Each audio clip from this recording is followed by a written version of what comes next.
Well, hey everybody, it's Bob from Mountain Crest Farms, finally back again. Wasn't gone as long this time, it'll get better and better and better, I promise. So, it is the 4th of July, and besides what this video is going to be about, I would suggest we all, especially now with all the upheaval going on in the country, we all really need to remember that the 4th of July is not about beer and hamburgers. If you want to grill out and have hamburgers and drink beer, that's fine. I don't drink the beer. But that's not what this is about. This is about a grand experiment that had never been tried before. And there's been one thing said about this grand experiment that I don't think we're in danger of right immediately, but that we could be. It was said by somebody, I don't remember who, that freedom and security could not coexist. That when people ruled themselves, they wouldn't have security. And that the only way to truly have security was to be ruled, sometimes by a benevolent dictator, sometimes by a tyrant. But they provide security. They tell you where to go, what to do, everything. And that's where you can get security, or that's where it always was, until this grand experiment called the United States of America. This changed that. We have had freedom and security for, I don't know, I'm not going to do the math, several hundred years. We've got a republic that is not perfect. Nothing created by man is perfect because man's imperfect. But it has steadily gotten better. It's the greatest place on earth. You don't see Americans immigrating somewhere else. Yeah, you've got some expats that live in other countries. Most of them keep their United States citizenship, though. They always want a home base to come back to just in case. We live in the greatest country on earth. Let's remember it, and let's work to keep it that way. All right, now the actual subject of the video. Well, my last video, told y'all about how I was going to change things, that I physically couldn't do a whole lot, so I was going to be telling more than showing on homesteading stuff. And that would be my next video. Well, I didn't lie to you because that was my intent. But that's going to be my next. Oh, by the way, if you want to see that video where I was talking about that, I got a little iCard up there you can click on and take you to it. But that will be the next video. That's when we get started on the homesteading, because this video is one that I have come to realize in the last, I don't know, I've known it for months. It's really been in front of me, really been in the front of my head for about the last week or so. Several videos back, I did a thank you video. I thanked all of y'all for your prayers, your support, your friendship, your love. By the way, I love all y'all too. Sometimes I don't say it. Oh well, I love all y'all too. But I thanked all of y'all for being there for me in the last while I've been fighting this thing. But you know who I haven't thanked? And this video is about that. This video is a thank you. My wife's name is Cindy.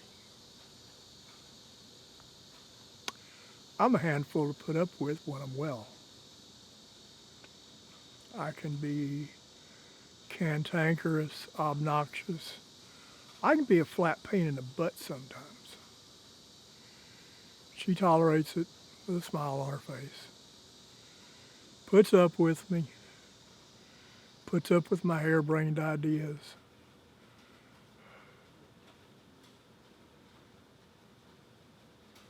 But you know what?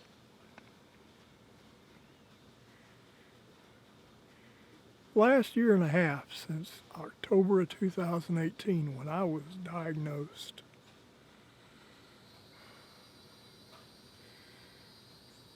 she's had to be right there beside me. I've been afraid sometimes. I've shown it. I've cried. Not her. She's been a rock. She has stood right there with me. She has gone through everything I've gone through except the actual surgery and hospitalizations. She's had to hear all the good news and all the bad news.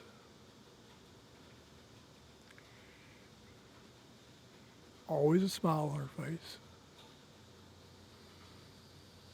You could never tell that this was bothering her. You know it had to be, but you couldn't tell. She stood right there with me, just as solid as could be. And she'll keep doing it. I know she will. But here, these last 2 months is what's brought it really to mind. Folks around here the past 2 months have been pure hell. It's only been in the last week that I could actually get up and move around just inside the house.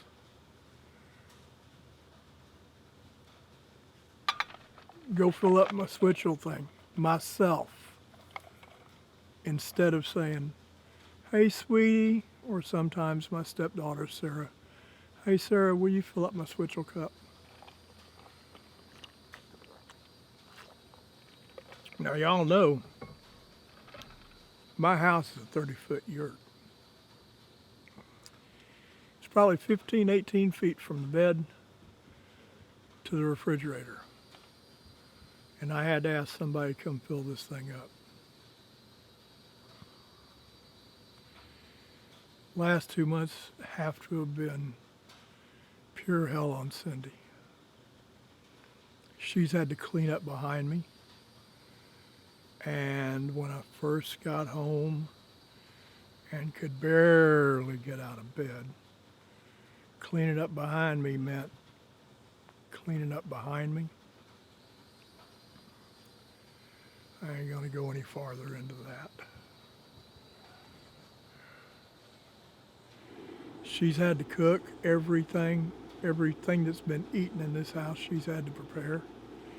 And she's had to do it real careful because when I first got home from surgery, the first time I got home, my stupidity about salt damn near killed me. Put me back in the hospital for 4 or 5 days, and the first day or two was kind of touch and go. But everything. I used to wash my own clothes. Y'all know how I dress. Real easy clothes to wash. Just let them pile up till I'm down to my last clean clothes. Throw the other ones in. I got a hamper that's just for me. Throw the other ones in the washer. Throw them in the dryer. Ready to go again. about 4 or 5 changes of clothes all I need, unless I'm going to have a nice shirt on for church or something. But she washes my clothes.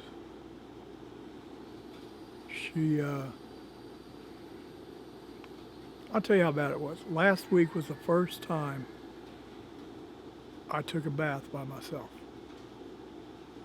We don't have a bathtub. We got a great big 5x8 shower stall. And I got one of them little low seats you put in the tub for old people. And until last week, I'd go sit on that stool. She'd make sure I got clean.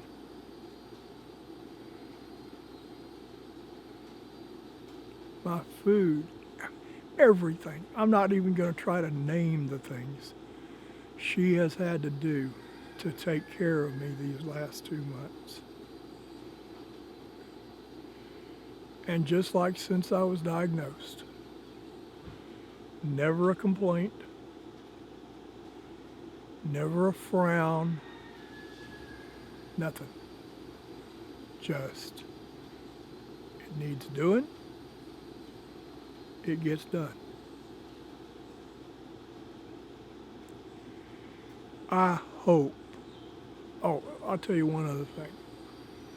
I told her last week, and this is God's honest truth. So you got to understand, when I met Cindy, I was single, and I had built this yurt about 2 or 3 years before, and I built this place for me to live in until I died. I figured I wasn't going to be married again, wasn't going to be any live-in girlfriends in here. I figured I was single for the rest of my life, and this was where I'd die. Then I met Cindy. Thank God I met Cindy. But I told her last week, and this is God's honest truth, had I been diagnosed with liver cancer when I was, with the insurance I've got, which is good insurance, I'm covered pretty good, and one thing had been different,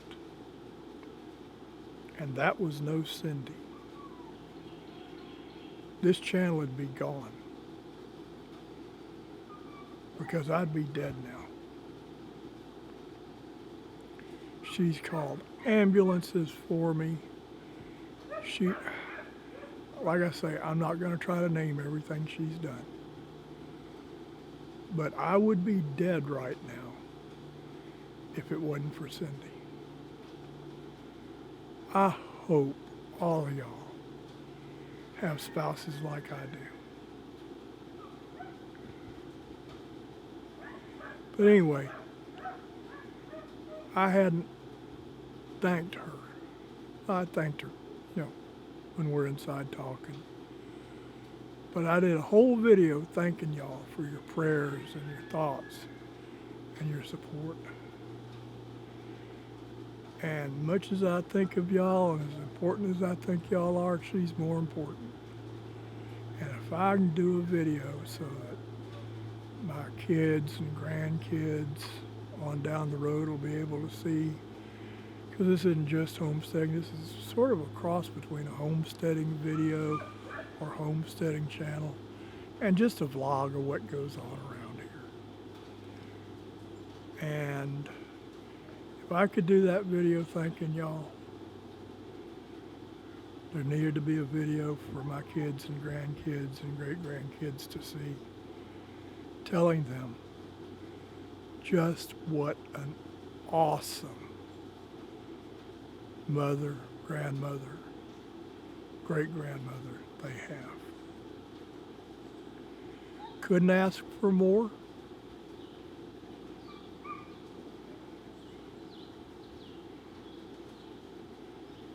I love Cindy so much. Did before all this, still do, always will. But I just thought y'all, or anybody who stumbles across this, needed to know just how much Cindy has done for me and means to me. So, now we get to the homesteading videos. That'll be what's coming up next. Until then, have a wonderful 4th of July. Remember what it's about. Have awesome days. Have awesome days every single day. And remember, they are super, super, super simple to have. Not easy, but super simple to have. All they require is you remember 2 things. Number 1, the tomb was empty. And number 2, he is alive. Now, y'all go enjoy the 4th, cook you some hamburgers. Have a hamburger for me. I started to say have a beer for me, but don't have a beer for me, I don't drink. And I will see y'all in the next video. The next video, which will be homesteading. See ya.